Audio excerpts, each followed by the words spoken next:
Hello guys, welcome back another video. Today in this video I'm going to show you how to check your Lego gift card balance. So all official steps you can see on your screen. So let's get started. First of all, what you have to do, you need to open any search browser and you need to type like Lego gift card balance, or you can write like gift card balance Lego.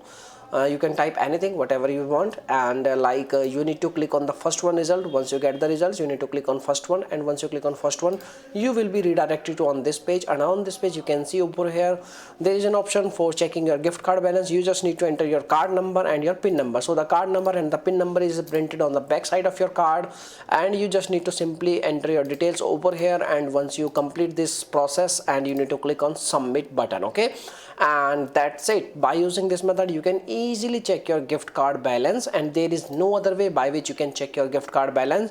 So hope you're getting my points. If yes, please hit a like button, and thanks for watching this video. Bye bye.